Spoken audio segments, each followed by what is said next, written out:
Let's go to the Pacific Northwest. Bengals, Seahawks. Be careful of these Bengals early. They usually start fast, and they did in this one, too. Up 3, first play of the fourth quarter. Tyler Lockett has been really quiet in this game, and then Russ finds them for 6, picking up right where they left off in 2018. Russ was amazing throwing to Lockett last year. He was yesterday, too. Zach Taylor's head coaching debut, kind of under the radar as the new head coach, but they're down 1 with 14 seconds left. Andy Dalton was great yesterday, trying to pull off a miracle. Stripped from behind, the Seahawks recover. Controversy here.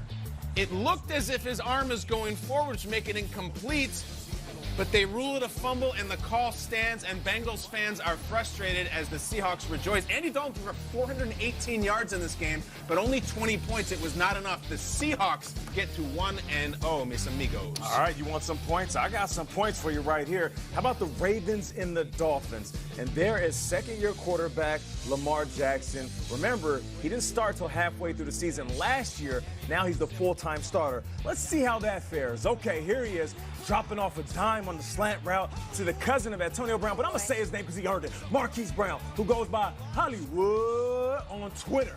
My man started the game off strong, and he started his career off strong. How about this? 3rd and 3. Who is he looking for? Take your time and look at the locks on this ball. That's Marquise Brown again. And on Twitter, he goes by Hollywood Primetime Jet. That's a lot of nicknames. That's a lot of nicknames. Starts his NFL career. Hey, starts his NFL career with 130 yards, 2 TDs on 2 catches. Speed kills, Nate. That's an NFL record. Brian Flores, he's not feeling that. But how about this, though? Lamar Jackson, he ain't done. Who's he looking for? Back of the end zone. That's my guy, Willie Snead.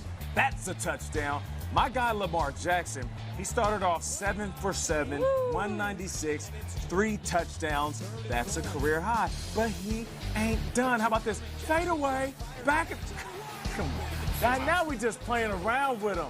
Did you see that play off his back leg, one leg up like he Dirk Nowitzki with the fadeaway shot? That's it right there. Oh, Miami. 59-10. How about those Ravens? And here we have Lamar Jackson after the game. You were going to throw the ball. Do you think you proved to people that you were throwing the ball? Probably not. Not bad for a running back. But yeah, offensive line did a great job. I barely had pressure. Receivers did a great job of getting open, catching the ball, scoring a touchdown. That's what it's all about, and that's what we did today. Lamar Jackson, fantasy owners love you. My bold prediction was that he's going to be top 3 when all is said and done. He had over 40 fantasy points, a perfect passer rating, and he didn't even do what I love about him is give you that nice high floor of rushing yards. I do think those are to come. I think that he's going to be really successful at home against the Arizona Cardinals and Kyler Murray and that defense this week. And as far as Marquise Brown, everyone loves him. He was only started, guys, in like 1% of fantasy leagues. He had 30 fantasy points, crushed him, but I don't know yet if we're going to get the Deshaun Jackson experience, because speed does win, and it's amazing, but we're going to get that consistently, like a Tyreek Hill, or is it going to be a couple big games and they're going to run the ball and try different things? Because Ingram looked great as well. Awesome. I still don't know what to make of this offense, but I'm here for both of them week 2 against Arizona. There's a new motto in Baltimore. If you load the box, we're going over the top. You load the box, we're going over the top. John Harbaugh all summer, we're going to run the ball. We're old school. We got running backs, tight ends, Lamar Jackson. I think everybody fell for the okie doke. They come in, they bring all of those defenders. Let's press the wide receivers. Let's make sure that we control the running game. Right over the top they go, and that's exactly what they'll do the rest of the season. I would say for Dolphins fans, Alabama's at South Carolina this Saturday. You want to watch that and drink in a little bit. Watch the quarterback. It'll cheer you up a little bit. Love guys. it. What do you got, Shrek? You're sinister, Kyle. All right, let's right, go on to the next one here. All right, though. Already talking next year's draft. Bills, Jets. Le'Veon Bell back on the field for the first time since January of 2018. Josh Allen at quarterback here, 0-0. The Jets. Defense stepping up. C.J. Mosley, the big offseason acquisition. It's a return on your investment. That is exactly right, a $17 million a year investment. However, this was the story. And already the New York tabloids are having a way with it. Corey Vidvik, cut by the Vikings after they traded a 5th-round pick for him, misses the extra point. He would not be done. 3rd and goal here.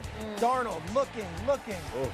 finds Le'Veon Bell. Look at the catch, That was though. a nice catch. I spoke to Le'Veon Bell last month. He said when he was off on Sundays, he studied DeAndre Hopkins and Julio Jones. Those were the players he focused on. Wow. Receivers, not running backs. Here's Josh Allen.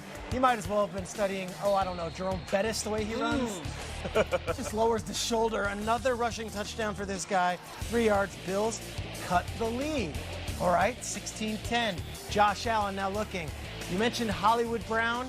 Well, there were a couple of receivers in Buffalo, and we're going to see some from a guy named John Brown right here. Josh Allen looking. Smokey. Finds Smokey Brown. Breaks a tackle. The pride of Pittsburgh State with the touchdown. Not Yes. Pittsburgh? Nope, Pittsburgh State. Josh Allen gets it. Okay, Jets have a shot here. Darnold, 4th and 10. So much to lose here after being up 16-0. Gets knocked. The Bills come away. Their biggest comeback in the fourth quarter since 1997. Wow. Sean McDermott and the boys find a way to get a big road win. They beat the Jets in New Jersey 17-16. Nate, I want to say this is a Bills comeback victory, but it's also a disappointment for the Jets and what looks like a bit of a collapse. Which is it? You know, you got to credit the winner. I'm going to always credit the victor. But when you look at what the Jets were able to do, they got going late. And that's kind of what Le'Veon's game is. And we saw C.J. Mosley interception return on his investment. And then there was that sequence where Le'Veon scores a touchdown that hits the two-point conversion. I'm like, there you go. He's worth every single dollar. But credit to the Bills, though. They start the season off well. Josh Allen didn't look great. Right. But they finished good. Terrible. Terrible. And can I just say how funny this is? Try to give the New York perspective. This is such a funny headline. Peter, it's 154 days until pitchers and catchers. The baseball season's still going on. Baseball's still very much going on. God, this is so funny. It was a Jets letdown. You got to finish that game at home, guys. Come on. You can't lose a 16-point fourth quarter lead. Terrible. Expect nice things to be written about you. More on them, and those are the two teams competing with the Patriots, who held the Steelers to like less than 5 points or whatever it was. Ridiculous numbers. We'll show you guys the highlights in a bit. We'll, of course, get Antonio Brown possibly for week 2. Colts, no luck. Brissett looked good. He did. This was a really, really good game. Out here from Malik Hooker. Malik! One of the great interceptions you'll ever see.